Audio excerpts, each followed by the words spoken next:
सुन सकता है। ठीक है।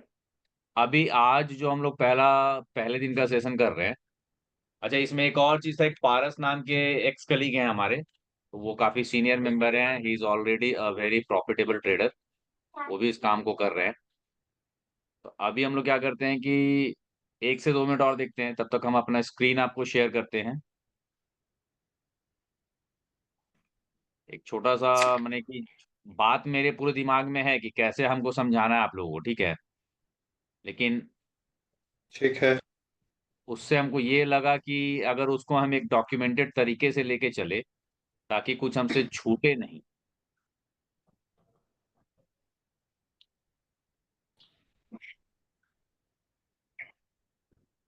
इसलिए इसको हम पूरा एक डॉक्यूमेंट का शकल दिए, एक पावर पॉइंट प्रेजेंटेशन का शकल दिए, जहां से कि हमको ये दिख सके कि भाई हम इसमें क्या कर रहे हैं। ठीक है। हाँ हाँ। तो सबसे पहले हम लोग जब मार्केट को देखते हैं, तो किसी भी चीज का अगर हमको जानकारी होना है। स्क्रीन मेरा शेयर हो गया, दिख रहा है? दिख रहा है, दिख रहा है। दिख रहा है ना? तो अगर स्क्रीन हम्म। आपको दिख रहा है,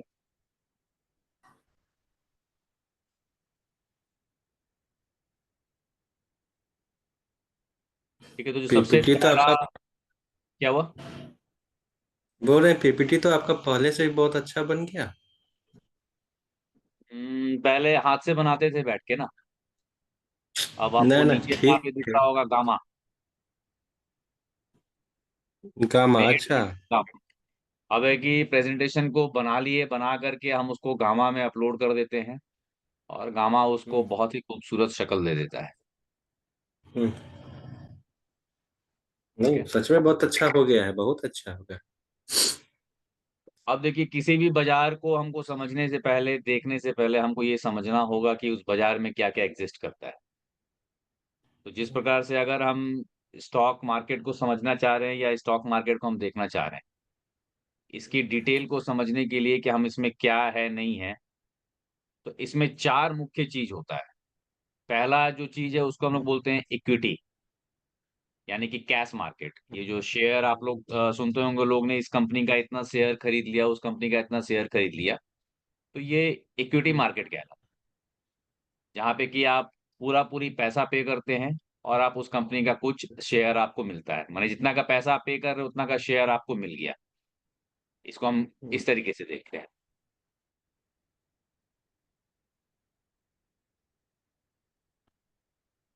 रविंद्र जी का मैसेज है कि आवाज नहीं आ रहा है। आपको आ रहा है ना गोविंद जी? मस्त आ रहा है।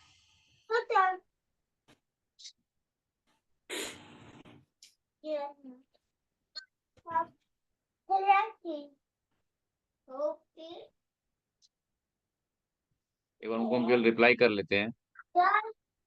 हम्म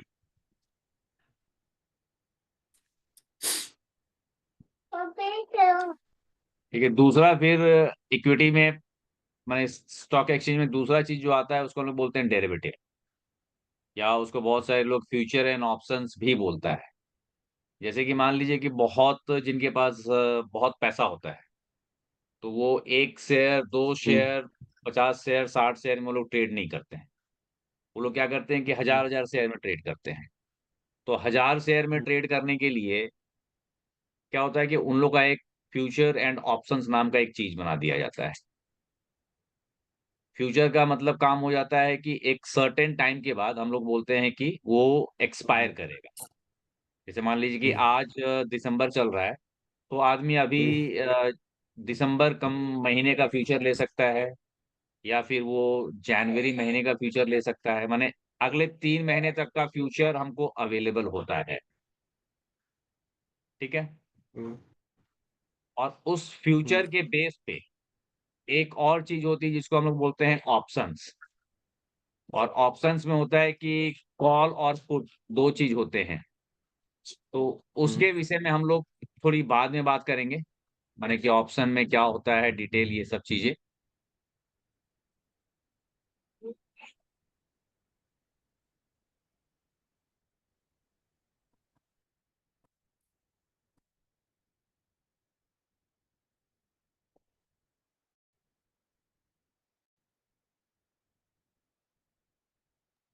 इसमें जूम में वेटिंग रूम हम लोग कहाँ से देखते थे गोविंद?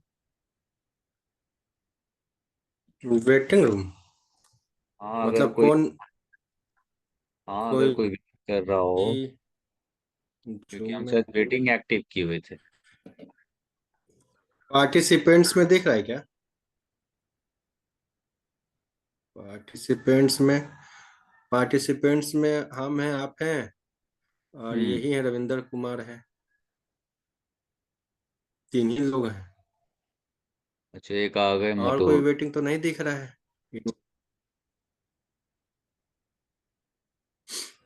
अच्छा इसमें मैसेज आएगा अपने आप, जिनको भी ऐड करना है तो हम ऐड कर लेंगे। मैसेज आया अभी। हम्म। ठीक है, वो अपने आप पॉपअप करेगा मैसेज, ठीक है। हम्म। ठीक है, तो इसमें पहला हम लोग बात किए इक्विटी है, दूसरा है डेरिवेटिव। मतलब कि डेरिवेटिव का मतलब है कि जो डिराइव करता है पावर अपनी। तो डेरिवेटिव क्या होता है कि एक 400 बार स्टार्ट, फिर हम नहीं जुड़ पाए थे। अच्छा, तो रविंद्र जी हम लोग ये देख रहे थे ना कि अभी हम लोग बात कर रहे थे कि जैसे कि किसी भी चीज को समझने से पहले हम लोग उसका ये देखना पसंद करते हैं कि उसकी डिटेल क्या है, बैकग्राउंड क्या है। तो अगर हम आगे चल रहे हैं और हम स्टॉक मार्केट को समझना चाहते हैं, तो स्टॉक मार्केट का पिलर्स क्या है, कंपोनेंट्स क्या है। तो जो सबसे पहला कंपोनेंट उसका होता है वो होता है इक्विटी। मैक्सिमम लोग इसी चीज को करते हैं, आप लोग सुनते होंगे या खुद भी करते होंगे कि किसी कंपनी का कुछ शेयर आपने खरीद लिया। कोई भी होता है जो शेयर में खरीदता है तो उसको पूरा पूरी पैसा, उसको कैश मार्केट में बोलते हैं। शेयर में आपने ट्रेड किया, कुछ कैश आपने दिया और उतने का ही आपको शेयर आपको मिल गया, वो आपके डीमैट अकाउंट में आके ऐड हो जाता है। तो इसको बोलते हैं हम लोग इक्विटी, यानी कि कैश मार्केट। लेकिन मान लीजिए कि कुछ ऐसे भी लोग हैं जिनको कि 100 200 शेयर, जैसे हम लोग 5 6 10 शेयर इस तरीके के भी खरीदते हैं। और कोई ऐसे भी लोग हैं जो लाखों शेयर को खरीदते हैं एक बार में। तो जो लाखों शेयर को खरीद रहा है उसका पैसा बहुत लगता है। तो उसके पैसे को थोड़ा सा मैंने उसको एडवांटेज दिया जाता है कि मान लीजिए कि वहां पे एक लॉट बना देते हैं हम। 1,000 शेयर का एक लॉट हम डिफाइन कर देते हैं कि आप एक लॉट में इस शेयर को खरीदिएगा। तो वो सारा चीज, लेकिन जैसे मान लीजिए कि टाटा स्टील हम एक शेयर ले लेते हैं, टाटा स्टील का हम एक शेयर खरीदेंगे तो हमको 150 रुपया पड़ेगा। 100 शेयर खरीदेंगे तो 15,000 रुपया पड़ेगा। तो उसी प्रकार अगर कोई बड़ा पार्टी है वो चाहता है कि नहीं हम एक बार में उसका 1 लाख शेयर खरीदेंगे, तो वहां पे उसके लिए F and future and option define कर दिया जाता है, जहां पे कि वो बल्क में शेयर को उठा पाता है। और इसमें जो फ्यूचर एंड ऑप्शन है तो ये एक एक्सपायरी के साथ आती है। मान लीजिए कि आज हम शेयर खरीद रहे हैं फ्यूचर का, तो वो दिसंबर की एक्सपायरी होगी। जनवरी माने 3 महीना का करंट एक्सपायरी हमको दिखता है आने वाला।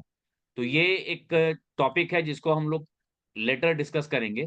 अभी चूंकि हमको पूरा चीज इकट्ठा आपको समझाना है, माने जो भी स्टॉक एक्सचेंज में स्टॉक मार्केट का जो बेसिक्स होता है उसका हर चीज थोड़ा थोड़ा अभी आपको हम ग्लिम्स यानी कि एक झलक सबकी दिखा दे रहे हैं। आज के सेशन में हम केवल ओवरव्यू कर रहे हैं, माने कुछ ऐसा नहीं है कि बहुत कुछ इसमें ऐड कर रहे हैं। पहला इक्विटी था, दूसरा डेरिवेटिव हो गया, यानी कि जो डिराइव है, जो इक्विटी से अपने आप को डिराइव करता है।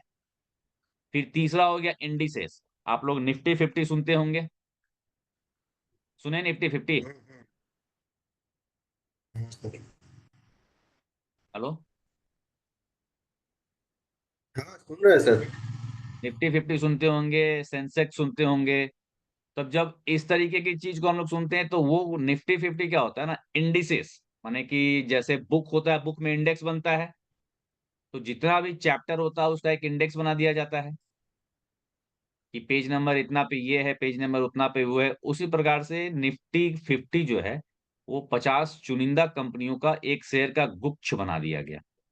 मतलब अभी क्या है कि कोई हो सकता है कि टाटा स्टील का शेयर को खरीदे और उसको लॉस लग जाए। कोई हो सकता है कि टाटा मोटर्स के शेयर को खरीदेगा, लॉस लग जाएगा। कोई अदानी का खरीदेगा, उसको प्रॉफिट हो जाएगा। तो इन सब चीज को जनरल करने के लिए कि आप किसी एक कंपनी के शेयर में ना फंसे, किसी एक कंपनी के शेयर के परफॉर्मेंस से आपका प्रॉफिट लॉस पे असर ना पड़े, उसके लिए इंडिसेस बनाया जाता है। जैसे कि निफ्टी 50 हो गया, बैंक निफ्टी हो गया, इस तरीके के कुछ कुछ इंडिसेस बना दिए गए। और उस इंडिसेस का भी फिर फ्यूचर एंड ऑप्शन होता है, माने फिर वो एक स्टॉक की तरह हो गया, और उस स्टॉक का भी फिर फ्यूचर एंड ऑप्शन हम लोग करते हैं। तीसरा कंपोनेंट हो गया। अब चौथा कंपोनेंट जो आप लोग सुनते होंगे, सोना चांदी, क्रूड, इन सब चीज का भी आपको समझ मैंने सुनाई देता होगा कि हम लोग देखते हैं कि कमोडिटी में आज सोना का भाव इतना चला गया, सिल्वर का इतना चला गया, कॉपर का इतना चला गया। तो जो खाद्य पदार्थ है, दाल चावल चना बेसन, इन सब पे भी ट्रेडिंग होती है। और जो मेटल्स है, सोना चांदी, नेचुरल गैस, क्रूड, पेट्रोल, इन सब चीज पे भी हम लोगों की ट्रेडिंग होती है। तो ये चार मुख्य स्तंभ था स्टॉक एक्सचेंज का, जिसमें कि इक्विटी है, फिर उसके डेरिवेटिव्स हैं, फिर इंडिसेस हैं, और फिर कमोडिटी एंड करेंसीज हैं। ठीक है।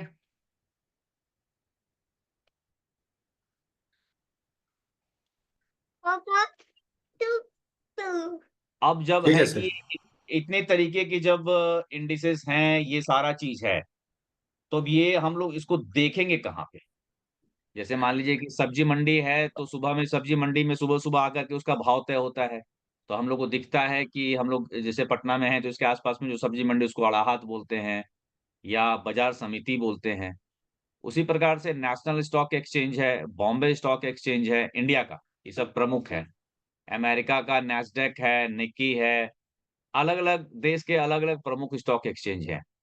तो इन सब को अब हम तो बॉम्बे जाएंगे नहीं, या आप बॉम्बे नहीं जाएंगे, तो फिर हम इस पे ट्रेड कैसे करेंगे, हम इन मार्केट को समझेंगे कैसे? तो इस मार्केट को समझने के लिए हमारे पास ये जो ऑनलाइन प्लेटफॉर्म आपको दिख रहा होगा, एक है ट्रेडिंग व्यू। ठीक है। मुख्यतः लोग इसी को यूज करते हैं, 99% लोग ट्रेडिंग व्यू को ही यूज करता है। फिर है आपका एनएससी का वेबसाइट, माने कि जो एनएससी की अपनी पोर्टल है, लोग उसका भी यूज करते हैं। लेकिन एनएससी की वेबसाइट पे केवल जानकारी होती है, वहां पे आपको ट्रेडिंग संबंधी कोई चीज मिलता नहीं है। ट्रेडिंग व्यू पे क्या होता है कि हर चार्ट का हर पैटर्न को इसमें समझाया जाता है कि किस प्रकार से कोई चार्ट चल रहा है, या उसकी बिहेवियर क्या है, सारी चीज इसमें चार्ट के थ्रू, माने कि उसका कैंडल स्टिक हम लोग बोलते हैं, उस पैटर्न के थ्रू इसमें समझा जा सकता है। एनएससी पे हमको जानकारी मिलती है कि किस कंपनी का क्या है परफॉर्मेंस, नहीं है, ओवर होलिस्टिक इसमें दिखता है, इसमें आपको ग्राफ नहीं दिखेगा। ट्रेडिंग व्यू पे ग्राफ दिखता है। उसी प्रकार से अब आप लोग जीरोधा पे, बहुत का किसी का जीरोधा पे अकाउंट होगा, अपस्टॉक पे अकाउंट होगा, मतलब अब है कि हमको इसको ट्रेड करना है, माने अब इस प्लेटफॉर्म पे हमको ट्रेडिंग करनी है। तो हम इसको ट्रेडिंग करने के लिए ये सारा, जीरोधा हो गया, अपस्टॉक हो गया, एंजल वन है, मनी कंट्रोल है, या हम जैसे फायर यूज करते हैं, फायर का पोर्टल है। तो इन सब पोर्टल के माध्यम से हम उस जानकारी को देख सकते हैं कि ये कैसा दिखता है। अब इसको विशेष और समझने के लिए, जैसे मान लीजिए कि एक हम ट्रेडिंग व्यू यूज करते हैं, ठीक है।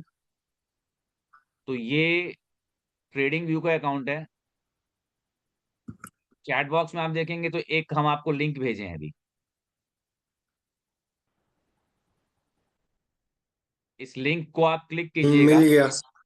हाँ, इस लिंक पे क्लिक करके, और इसको आप रजिस्टर कर लीजिएगा, अभी नहीं, सेशन के बाद में, लेकिन इसको अभी आप लिंक को क्लिक करके खोल लीजिए अपने मतलब कि ब्राउजर में इसको एक बार।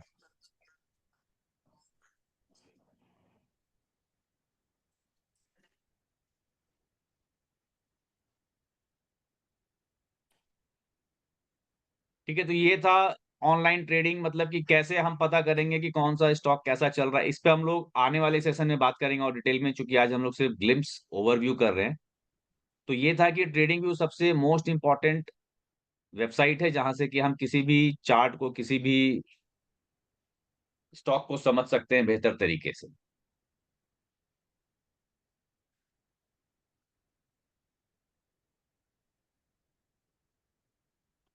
अब देखिए, अब जब ट्रेडिंग व्यू पे हम लोग आते हैं, तो ट्रेडिंग व्यू पे हमको कुछ इस तरीके का चार्ट दिखता है।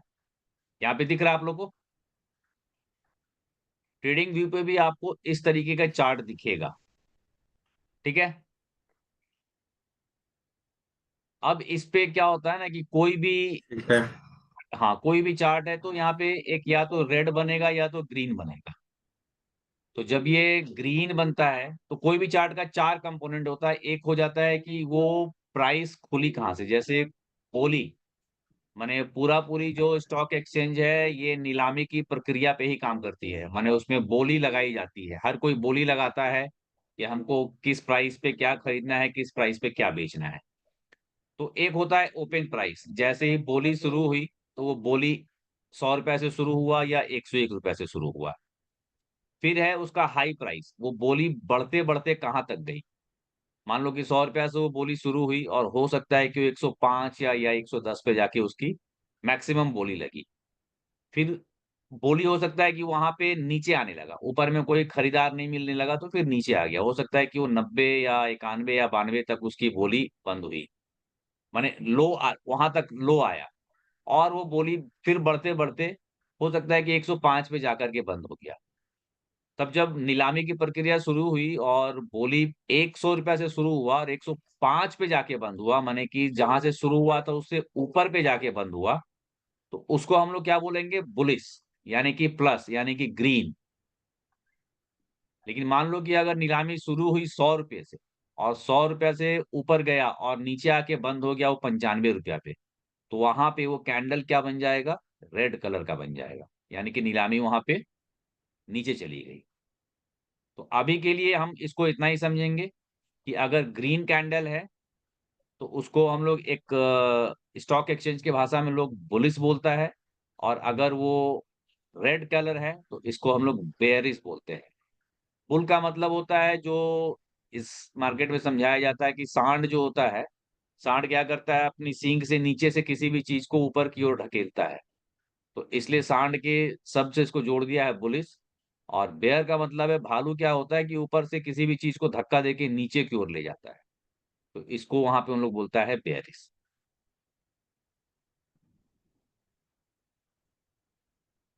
ठीक है, अब इसी प्रकार से जैसे अभी यहाँ पे ये हम लोग कैंडल देख रहे थे ना, तो इस कैंडल के बेसिस पे हम्म। बहुत सारा पैटर्न बनता है। एक कैंडल को जोड़ के कुछ बनाया जा सकता है, दो कैंडल को जोड़ के बनाया जा सकता है, तीन कैंडल को जोड़ के बनाया जा सकता है। मतलब बहुत सारा पैटर्न है जिसपे कि मार्केट बहुत अच्छे से माने कि रिएक्ट करता है। माने वो, लेकिन कैंडल क्या बन रहा है, कैसा बन रहा है, ये समझना जरूरी होता है।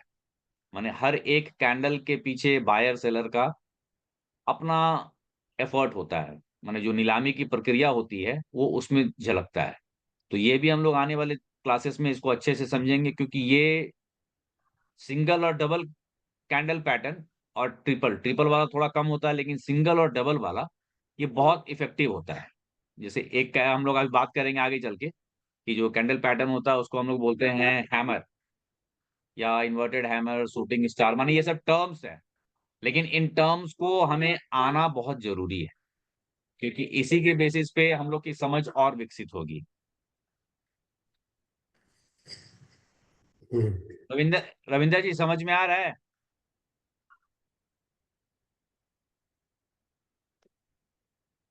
डीपीएफसी साहब।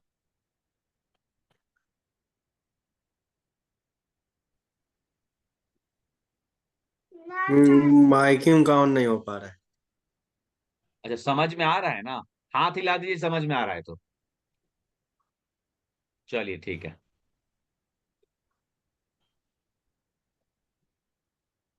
अब देखिए यहाँ पे कुछ कुछ इंपॉर्टेंट कैंडल, जो कैंडल है, कैंडल स्टिक का पैटर्न आपको यहाँ पे कुछ कुछ दिख रहा होगा। माने कि कोई कैंडल में ऊपर लकीर है, किसी में नीचे लकीर है, किसी में कोई लकीर नहीं है। देख रहे हैं? इस वाले कैंडल में देखिए बहुत बड़ा लकीर है ऊपर में, इसके नीचे में कोई लकीर नहीं है। तो इस लकीर को हम लोग कैंडल में क्या बोलते हैं, विक। इस लकीर को हम लोग को बोलते हैं विक। ठीक है। अब यहाँ पे जिस कैंडल में ऊपर भी उतना ही विक है, नीचे में उतना ही विक है, तो उसको हम लोग बोलते हैं डोजी, यानी कि इनडिसीजन कैंडल। यानी उस कैंडल में बाइंग और सेलिंग का कोई रिजल्ट नहीं आया। माने नीलामी जो चली, नीलामी ऊपर भी उतना ही हुआ और नीलामी नीचे भी उतना ही हुआ। जो ऑक्शन, नीलामी को इंग्लिश में ऑक्शन बोलता है यहाँ पे। तो ऑक्शन का जो प्रक्रिया चला वो किसी निर्णय पे नहीं पहुंचा कि मैंने बाजार को ये ऊपर ले जाना है कि नीचे ले जाना है। तो ये बहुत ही, माने कि जब ये दिखता है तो इसका मतलब होता है कि अब यहाँ से दिशा बदलने वाली है, ऐसी संभावना मानी जाती है, क्योंकि इस कैंडल में कुछ डिसीजन हुआ नहीं। फिर देखिए ये कैंडल छोटा था, ये कैंडल कुछ बड़ा है। फिर यहाँ पे देखिएगा तो ये ऊपर में विक ज्यादा है, नीचे में विक है। तो इन सारे कैंडल स्टिक पैटर्न्स को हम लोग बहुत अच्छे से समझेंगे, क्योंकि इसमें बहुत रहस्य होता है। ठीक है, और हर कैंडल स्टिक पैटर्न का देखिए नीचे में आपको एक मोमबत्ती का आग की तरह बताया हुआ है, किसी में फ्लेम ज्यादा है, किसी में कम है, ऐसा करके समझाया हुआ है इसमें।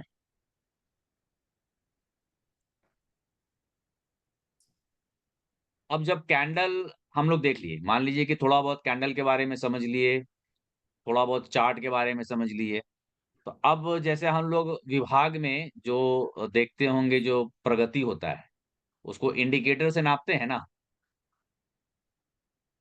जैसे हम्म। पंचायत में कितने पंचायत में क्या बन गए, क्या नहीं बन गया, पीपल टीचर रेशियो, इस तरीके हम्म। से बहुत सारा इंडिकेटर हम लोग माने कि वहां पे बनाते हैं, जिससे कि हम लोग ये समझ पाए कि प्रगति कितनी हुई। तो उसी हम्म। प्रकार से क्या है कि यहाँ पे भी ट्रेडिंग व्यू पे जब आप जाइएगा तो आपको यहाँ पे भी बहुत माने बहुत बहुत अलग अलग तरीके के इंडिकेटर दिखेंगे। तो ये इंडिकेटर क्या होता है कि ये जो कैंडल बनते हैं, ये जो प्राइस का पैटर्न बनता है, इसको वो आंकता है, और आंक के वो बताता है कि मार्केट कैसा बिहेव कर रहा है, माने उस कैंडल पैटर्न के हिसाब से मार्केट में क्या होना चाहिए, नहीं होना चाहिए। तो इस इंडिकेटर पे भी हम लोग काफी ज्यादा चर्चा करेंगे, आने वाले सेशंस में हम लोग इस पे भी बहुत ज्यादा बात करेंगे, लेकिन अभी तत्काल के लिए क्या कुछ बोल रहे हैं क्या? ना ना, कुछ नहीं। अभी इसके लिए था कि अब ये इंडिकेटर सबसे पहले आया कैसे, तो ये लंबी कहानी हो जाती है। मैंने खास करके ये जो जापान में जो पहले नीलामी की प्रक्रिया जब सामान की होती थी, तो जापानीज लोग सबसे पहले थे जो कि ये आइडेंटिफाई कर पाए कि अगर आज नीलामी ऐसी चल रही है, कल ऐसी चल रही है, मतलब वो उसको नापने में सक्षम हो पाए कि आज अगर बाजार ऐसा चल रहा है, बाजार का ये सिचुएशन था, तो कल बाजार ऐसा चले। माने इस चीज को नापने में जापानी लोग सक्षम थे, और उन्होंने बहुत ही अलग अलग प्रकार के इंडिकेटर बाजार में इजाद किए। तो ये सबसे पहले 18 सेंचुरी से स्टार्ट हुआ था। तो जापान के लोग ने कुछ इंडिकेटर दिया, और उसके बाद उसी प्रकार से उसी चीज को काम करते हुए हमारा यूरोपियन लोगों ने भी काफी सारा इंडिकेटर दिया। तो इस इंडिकेटर पे भी हम लोग आगे बात करेंगे, लेकिन अभी के लिए है कि जब आप ट्रेडिंग व्यू को देखिएगा तो उसमें इंडिकेटर का सेक्शन होता है, और ये इंडिकेटर हमको समझने में हेल्प करता है। माने किसी भी चीज को, माने सिर्फ बाजार का ही नहीं बात है, अगर हम लोग कहीं नौकरी कर रहे हैं तो वहां पे भी आप काम कर रहे हैं, तो प्रगति को नापने का तरीका ही इंडिकेटर होता है।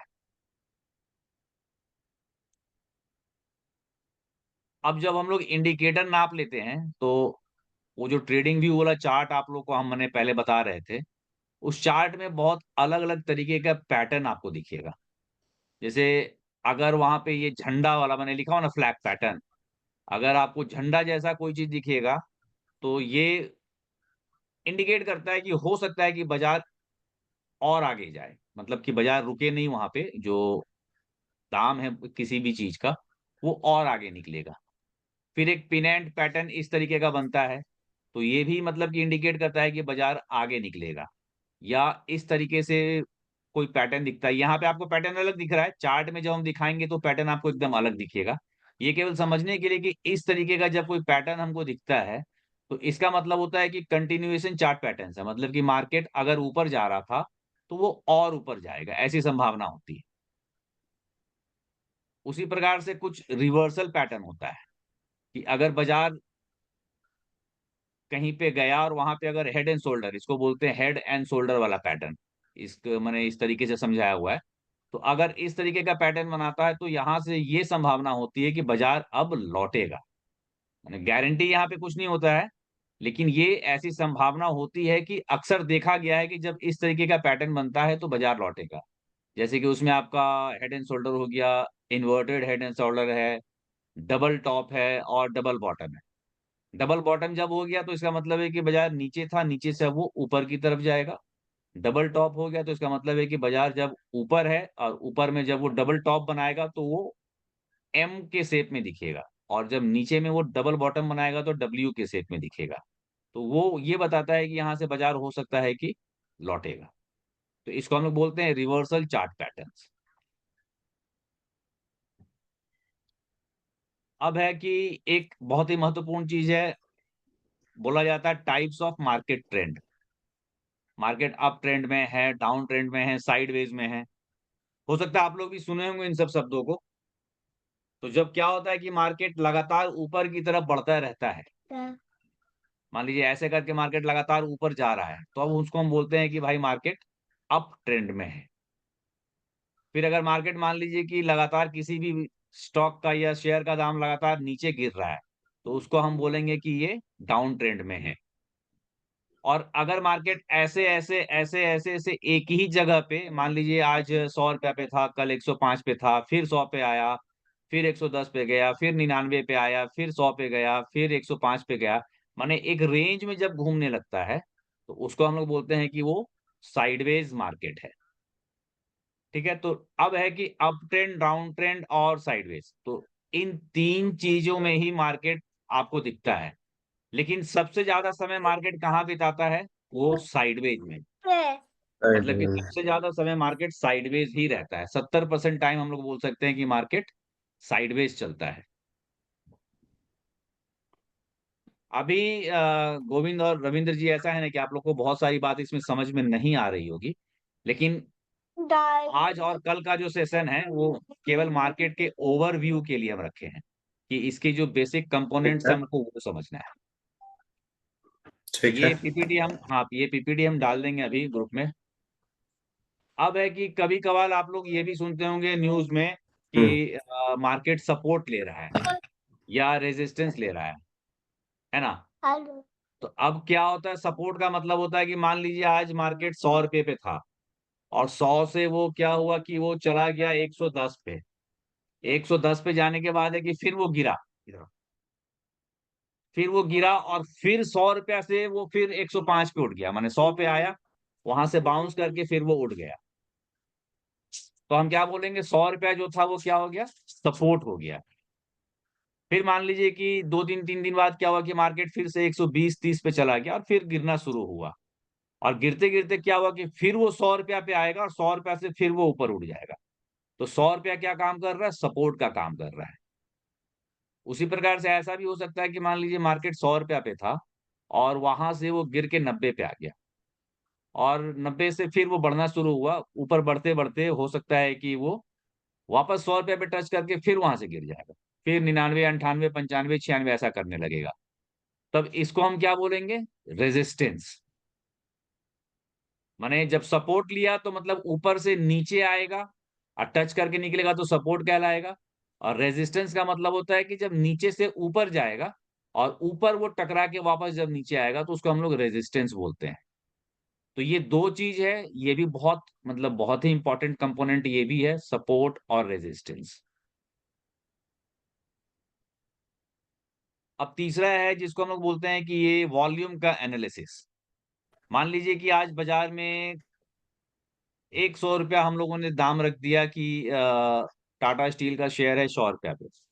लेकिन 100 रुपया पे क्या हो रहा है कि टाटा स्टील का कोई शेयर बिक ही नहीं रहा है। मान लीजिए कि मेरे पास 1 लाख शेयर है बेचने के लिए, और कोई खरीद ही नहीं रहा है 100 रुपया पे, तो हम क्या करेंगे उस पे, हम थोड़ा सा दाम को कम करेंगे कि भाई आ जाओ, 99 रुपया 50 पैसा पे हम बेचने को तैयार हैं, कोई आके ले लो।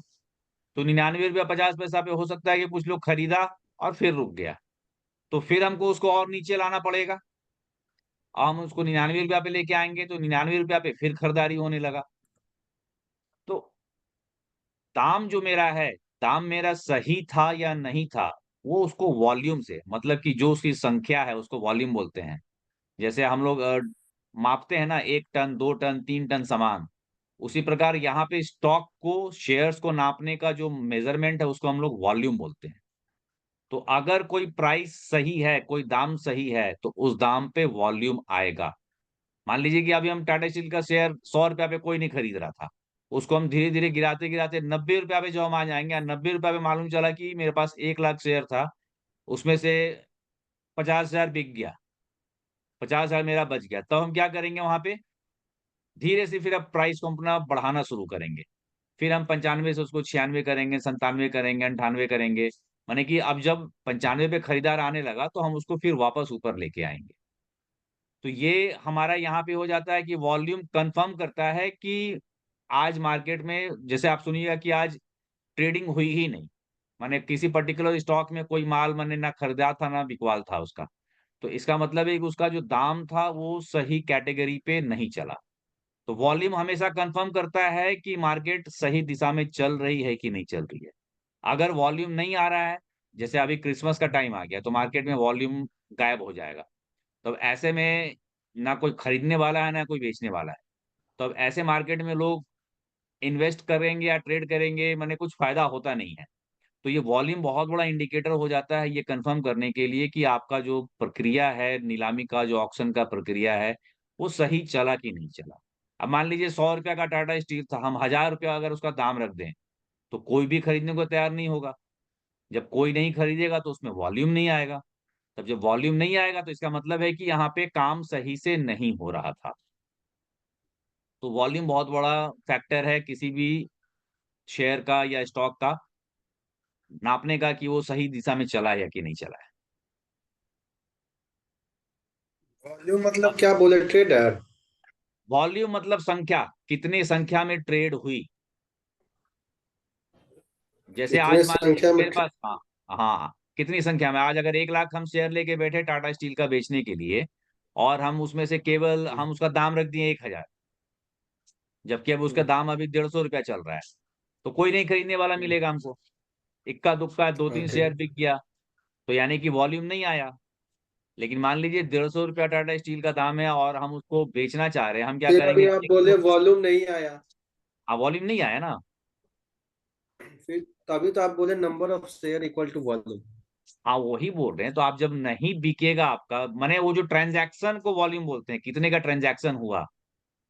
कितने शेयर्स का ट्रांजेक्शन हुआ, transaction of volume, transaction of share को वॉल्यूम बोलते हैं ना। हाँ, ट्रांजैक्शन ऑफ शेयर को वॉल्यूम बोलते हैं। अब मान लीजिए टाटा स्टील का दाम अभी 150 है, हम उसको गिरा के 120 कर देंगे। अब बाजार में बेचने के लिए बैठ जाएंगे तो तुरंत ही सारा शेयर मेरा बिक जाएगा। हम्म। तो यानी कि जब ट्रांजैक्शन बढ़ गया तो मेरा वॉल्यूम बढ़ गया वहां पे। हम्म। तो ये उसमें कहलाता है। अब इसी पे जब आप अच्छा, उसको, ट्रांजेक्शन कम है या ज्यादा, ये वॉल्यूम का मतलब। हाँ, वॉल्यूम कंफर्म करता है। माने बाई और सेल दोनों मिला के वॉल्यूम बन जाता है। अब जब आप वो बाय और सेल, ट्रेडिंग व्यू को, बाय और सेल दोनों करेंगे तो वॉल्यूम बढ़ हाँ, जाएगा। कोई एक माल बिका तो कोई खरीदा तभी ना बिका। हाँ, ठीक है। तो वो एक ट्रांजैक्शन में काउंट हो जाएगा।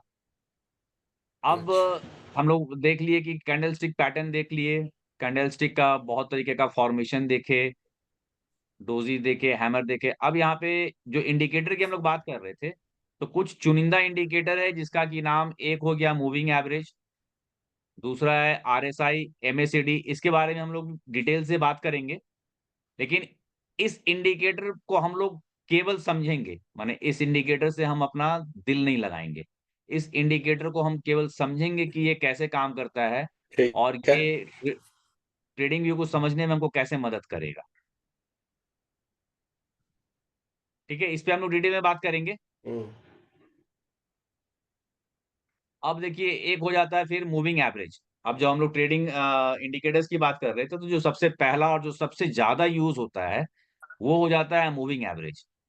अब मान लीजिए कि अभी कोई सामान ₹1 पे बिका, कोई सामान ₹4 पे बिका, कोई सामान ₹5 पे बिका। एक ही सामान है, अलग अलग दाम पे बिक रहा है। तो 5 बार अगर बिका तो टोटल जितना उसका ट्रांजैक्शन हुआ उससे जब हम उसको डिवाइड करेंगे तो उसका एवरेज निकलेगा। हम्म। तो जब हम केवल सिंपल एवरेज निकलेगा। निकाल, हाँ, केवल जब हम हम्म। सिंपल एवरेज निकालते हैं तो उसको हम लोग बोल देते हैं सिंपल मूविंग एवरेज। अब ये एवरेज हो सकता है, यहाँ पे क्या होता है कि पिछले 5 कैंडल का एवरेज निकालेगा, पिछले 6 कैंडल का एवरेज निकालेगा। ऐसा करते हैं ना गोविंद, रविंद्र जी, आज का मतलब कि अब टाइम 1.5 मिनट ही बच रहा है। तो आज का हम लोग यहीं पे इसको वाइंड अप करते हैं। ये जो 20 स्लाइड थी टोटल, उसकी 14 स्लाइड पे हम लोग पहुंच चुके हैं। ये स्लाइड हम अभी ग्रुप में डाल देते हैं, आप लोग इसको पढ़िएगा। और वो जो लिंक आपको भेजे हम ट्रेडिंग व्यू का, उसको आप चालू कर हम्म। लीजिएगा, रजिस्टर करके उसको देख के जो समझ में आता है माने ऐसा नहीं कि उसमें कुछ समझ ही जाना है, उसको केवल देखने का कोशिश कीजिए कि उसमें क्या समझ में आता है। उस पे हम लोग और आगे फिर बात करेंगे बढ़िया से, लेकिन अभी आप उसको केवल देख के समझने का कोशिश कीजिए, ठीक है? और ठीक है अभी सर। तक की जो भी चीज़ बताएँ अभी आप लोग को अभी हम, इसमें ऐसा नहीं था कि हम आपको कुछ समझाएँ, हम केवल आपको ओवरव्यू दिए हैं। मार्केट में क्या-क्या चीज़ होता है, केवल हल्का-हल्का सब चीज़ को हम टच किए हैं। और अभी पारस जी हम लोग के साथ जुड़े हुए हैं, और पारस जी माने कि काफ़ी सीनियर मेंबर हैं। अगर आप लोग को माने कि कुछ समय बाद 2-3 क्लास के बाद से मतलब कि जब ज़रूरत होगी, तो he will be your senior mentor. ये आपको काफ़ी हेल्प करेंगे। पिछले 8 साल से ये कंटिन्यूअसली ट्रेड कर रहे हैं, and he is a very good profitable trader. हम लोग साथ में जब गोइंग टू स्कूल नाम के एनजीओ में काम कर रहे थे, तो हम लोग साथ में काम करते थे। इन्होंने बहुत पहले इस काम को शुरू कर लिया, माने हम तो अब शुरू कर रहे हैं। ये करीब 8 साल पहले ही इस काम को शुरू कर चुके थे। और अभी अगर हम इस काम को